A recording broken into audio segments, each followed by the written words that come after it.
Ahead of its theatrical release, Spider-Man Across the Spider-Verse was screened to some outlets, and we got the first reactions from critics. Now, mind you, this is not the full reviews, this is just the initial reactions. The full reviews will be coming out really soon. So let's talk about the praise that the film is getting and why. Some of the people that were worried about this film suffering in quality and or Sony meddling, which that's the part I've been worried about, it looks like our fears are put to rest, as across the board, unanimous praise for Spider-Man Across the Spider-Verse is what you see. And by looking at all the reactions, I'm essentially seeing that this thing is more or less exactly what you want from a sequel. They don't sacrifice anything. The longer runtime allows it to play out slower and have more heart, a lot more action, a lot more character development, a lot more time to let you sit with some of the moments that happen in the film.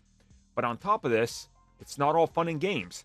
I'm seeing a lot of people say that this thing has some very depressing and dark moments, which I think is fair and honestly to be expected, as it is a Spider-Man story, and Spider-Man isn't all fun and games. It's all about, with great power comes great responsibility, and let's be real, with that responsibility always comes grief and loss for every version of Spider-Man that we've seen.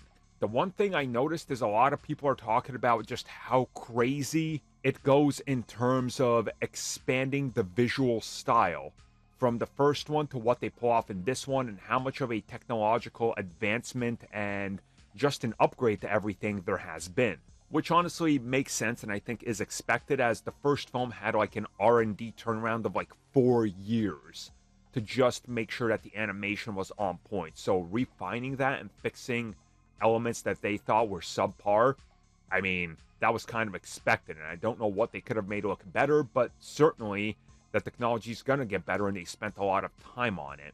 And from what else I'm seeing is that this is pretty much a Spider-Man film that people will praise as diehard Spider-Man fans, and that it leaves you wanting more, which I guess should be expected because it's a two-part movie technically, or was before they changed the sequel to Beyond the Spider-Verse. So a lot of hype here, and I must say, I'm more hyped than ever before. So we got, well, it's actually almost here, so we don't have long to go, let's be real.